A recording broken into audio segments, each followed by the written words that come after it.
It's fucking bullshit what happened to the Oilers last night. The Oilers lose last night in overtime on one of the worst possible game-winning goals you would see in the Stanley Cup playoffs. It sucks. We're down 3-1 the series. At least it's coming back home here to Edmonton. But I had to come on here and rant a bit about the whole process of how that went down. So, first and foremost, this photo has been haunting every single Edmontonian for less than 24 hours since this goal happened. It's been driving us nuts. None of us got sleep, and I understand that like myself. And again, truthfully, non-biased, hockey fan watching Stanley Cup playoffs, yes, that puck looked like it crossed the line. It's fair to say that. But the whole way it went down with the procedure and the guys in black and white, they handled it poorly. The NHL, had no choice, got handcuffed, and resulted in losing a classic NHL Stanley Cup playoff game.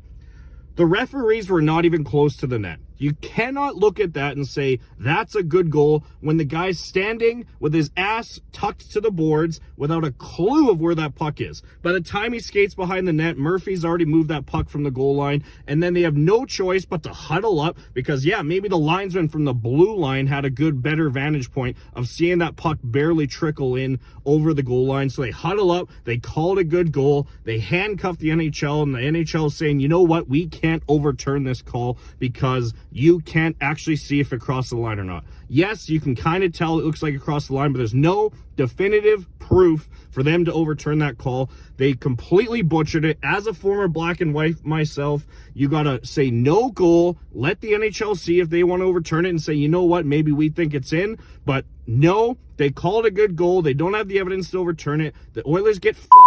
And now we're down 3-1 in the first round while all of Edmonton's worried about this Stanley Cup playoffs, what McDavid's going to do next year, what the Oilers are going to look like, and we just transpire. I cannot believe that's how the NHL and the officials handled that call last night. It took away a classic in overtime Stanley Cup playoffs. You call it no goal, you say no goal, you let the boys battle it out and have a good, hearty goal to, win the game, whether we tie it or whether the Ducks go on to win it anyways. What a terrible way to lose that game. It's all the referee's fault. It's fucking bullshit, and I can't stand for some stuff like this. Big Game 5 tomorrow night. Tune in. Big Screen Sports live broadcast on YouTube. Check it out. If you're a first-time viewer, you're going to have a blast with us.